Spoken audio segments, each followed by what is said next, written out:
बिस्मिल्लाहिर्रहमानिर्रहीम। अस्सलाम वालेकुम। नाज़रीन, आज़ाद कश्मीर में बल्दियाती इलेक्शन का आखिरी मरहला मीरपुर डिवीज़न से 8 तारीख को शुरू होगा और मुज़फ़्फ़राबाद और पुंछ डिवीज़न में कामयाब होने के बाद पुरअमन और बेहतरीन अंदाज से लोकल इलेक्शन जो कई दहाइयों से नहीं हो रहे थे वो तनवीर इलियास ने करवाए और 2 डिवीज़न अल्हम्दुलिल्लाह बड़े पुरअमन रहे। उस तरह से कोई वाक़ात नज़र नहीं आए और अब आखिरी मरहला मीरपुर डिवीज़न से 8 तारीख को शुरू होगा। मीरपुर डिवीज़न में 2188 पोलिंग स्टेशन हैं और 116 यूनियन काउंसिल्स हैं। वोटर की तादाद तकरीबन 12,62,000 समथिंग है और इसमें जो ज़्यादातर मैन एरिया है मीरपुर हो गया, कोटली हो गया और बिम्बर है। ये मैन 3 डिस्ट्रिक्ट्स हैं और इनके अंदर बेशुमार यूनियन और अपनी अपनी सियासी जमातें बाकी है। मुज़फ़्फ़राबाद में भी भारी अक्सरियत से मुकाबला रहा पाकिस्तान तहरीक इंसाफ और अदर पीडीएम का, उससे भी वो जीती। बाग में भी इसी तरह से, बाग में तो पाकिस्तान तहरीक इंसाफ ने बिल्कुल ही क्लीन स्वीप कर दिया। यहाँ पे भी पीडीएम बहुत सी जगहों पे थी, मुकाबले में थी। अब देखते हैं कि मीरपुर का रिज़ल्ट क्या आता है। बहुत, क्योंकि वहाँ पे भी इन्फ्लुएंस पीटीआई का भी है और इसके साथ वो हुक्मरान जमात होने के साथ साथ वहाँ से बर्श सुल्तान महमूद भी ताल्लुक़ रखते हैं और यही ज़्यादातर जो पेशन गोई की जाती है वो यही है कि मीरपुर से भी पीटीआई की, पाकिस्तान तहरीक इंसाफ की जो बरतरी है वो कायम रहेगी।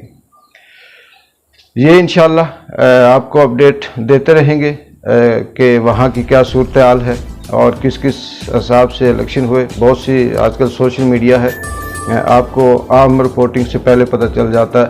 अखबारात और टीवी में बाद में खबर आती है और आम आदमी तक सोशल मीडिया के थ्रू पहले पहुंच जाती है। नाज़रीन, दूसरे नुक्ते की तरफ आते हैं। अरशद शरीफ कत्ल केस अदखुज नोटिस, क्योंकि अरशद शरीफ का जो कत्ल हुआ वो किसी से छुपा हुआ नहीं है। इसके पीछे कौन था, साजिश क्या थी, किसने मरवाया, क्यों कत्ल किया गया, ये सब चीज़ें वाज़ेह हैं।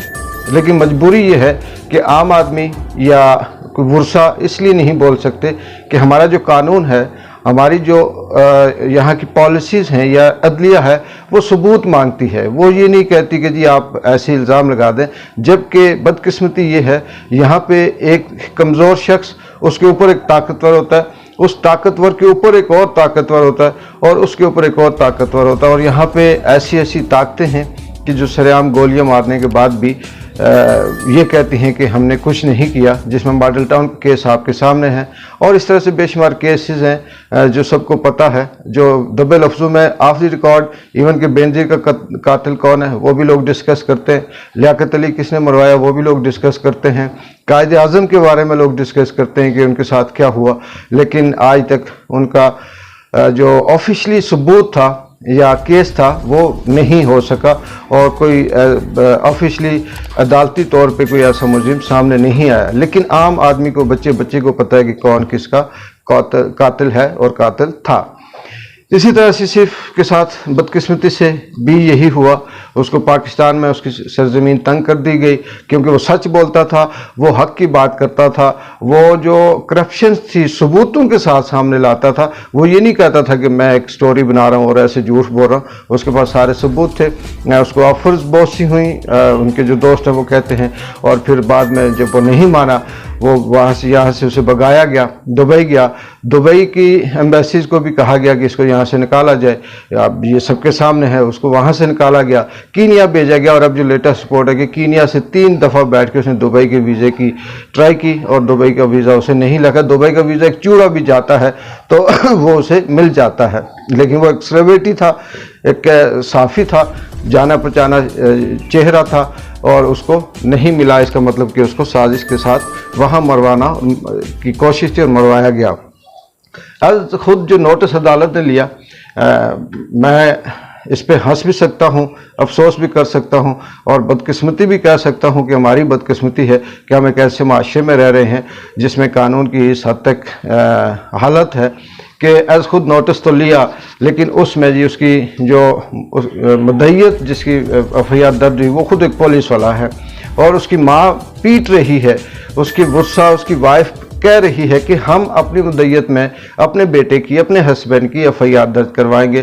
عدالت کہتی ہے، تھانہ کہتا ہے نہیں ہم کروائیں گے، اور پولیس تو جب اپنی اس میں FIR درج کرواتی ہے، وہ اس وقت تک میڈیا میں سب کچھ سامنے آ چکا ہے کہ اس میں سے 4 لائنیں لکھی ہوئی ہیں، اور اس میں صرف کوئی ایسا نہیں ہے کہ قاتل کون ہے، کیوں ہے، کیسے سازش ہوئی ہے، نہیں ہوئی۔ اس پہ کہا جا رہا ہے کہ تحقیق ہوگی۔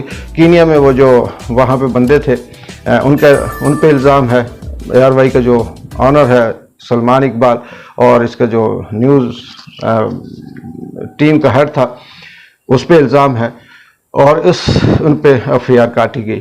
اور افسوس اس بات کا ہے کہ عدالت بھی اسی کو مان لیتی ہے، جس کا بیٹا قتل ہوا اس کی بات نہیں مانے گی، وہ FIR نہیں کٹوا سکتی۔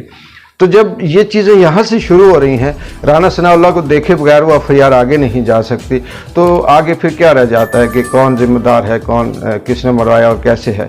لیکن ایک اور بھی عدالت ہے، اس طاقت سے بڑی ایک اور طاقت بھی ہے۔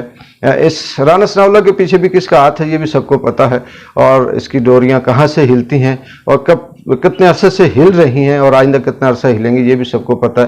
لیکن اس کے اوپر ایک اور طاقت ہے، ایک اور عدالت ہے۔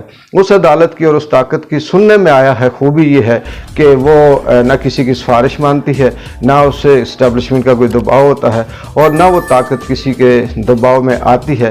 اس نے اپنی حقائق کی بنیاد پہ FIR کاٹنی ہوتی ہے، اور اس کے بعد اس نے سزا دینی ہوتی ہے۔ وہاں جو سزا ہے اس سے ہم کیا کر سکتے ہیں، وہ ملے نہ ملے، لیکن جس دنیا میں بھی ایسی سزائیں مل رہی ہیں، جو ایسے بڑے بڑے فرعون تھے، جیسے آپ کہہ سکتے ہیں کہ شہباز شریف بھی کل فرعونیت کے آخری جو درجہ تھا وہ اس نے دکھایا کہ سینٹوریس جو کئی سالوں سے پاکستان میں قائم ہے، جو وہاں ریونیو دے رہا ہے، جس میں ہزاروں کی تعداد میں پاکستانی اور کشمیری وہاں پہ ملازم ہے، روزگار ہے ان کا، تو فرعونیت قائم کرتے ہوئے شہباز شریف نے کہا کہ نہیں، یہ روزی میں دیتا ہوں، یہ اللہ بھی نہیں دیتا۔ اس نے سیل کر دیا اور یہ الزام لگایا جی کہ اس میں سیکیورٹی رسک ہے یا آگ لگنے کا خطرہ ہے۔ شہباز شریف، تمہاری سوچ پہ اور تمہاری انتظامیہ کی سوچ پہ میں سلام پیش کرتا ہوں کہ تم جیسے اگر یہاں پہ حکمران ہوں تو یہی حال ہوگا اور یہی حالت ہوگی۔ لیکن یاد رکھیے گا کہ اس فرعونیت کے بعد موسیٰ بھی پیدا ہوتا ہے، اور وہ پھر وہی انجام ہوتا ہے جو فرعون کا ہوا تھا۔ فرعون کی پھر بھی وہ جو کیا کہتے ہیں، وہ ممی جو ان کی ملی تھی، جو ڈیڈ باڈی تھی، وہ ابھی کہیں اسٹیچو اس کا کہیں نہ کہیں سیف ہوگا، لیکن آپ کا وہ بھی نہیں ملے گا۔ تو یہاں پہ فرعون ہیں، اور اس پاکستان میں بدقسمتی سے 70 سالوں سے جو اس سے پہلے رہا وہ فرعون در فرعون کی حکمرانی رہی، اور یہ یہاں کے فرعون تھے، اور ان فرعونوں کو کہیں اور سے آرڈر آ رہے تھے، اور ہمارے لیے جو فرعون ہیں وہ دوسرے لفظوں میں آپ کہہ سکتے ہیں کہ وہ کسی کے غلام ہیں اور وہ حکم چلا رہے ہیں۔ بات تھوڑی سی لمبی ہو گئی، ارشد شریف کے حوالے سے بھی جو اپڈیٹ آئے گی سامنے ہے۔ اپڈیٹ کیا آئے گی ہمیں پتہ ہے، جسٹ ہم اپنی ایک وقت گزارنے کے لیے، بات کرنے کے لیے بات کریں گے۔ جو آزاد کشمیر کا الیکشن ہے وہ بھی 8 تاریخ کی شام تک سامنے آ جائے گا، اس پہ بات دیکھتے ہیں کہ کیا رزلٹ نکلتا ہے۔ باقی جو ہماری فرعونیت ہے اس وقت تک قائم ہے، اور شہباز شریف نے پاکستان میں جو انت کیا ہوا ہے، جو اپنی مرضی کے لوگ رکھے ہوئے ہیں، اپنی مرضی کا جس کو چاہے سانس لینے دے، جس کو چاہے مار دے، یہ سلسلہ کب رکے گا یہ بھی وقت کے ساتھ ساتھ آپ کو اپڈیٹ کرتے رہیں گے۔ اقبال جنجوع کو اجازت دیں، اللہ حافظ۔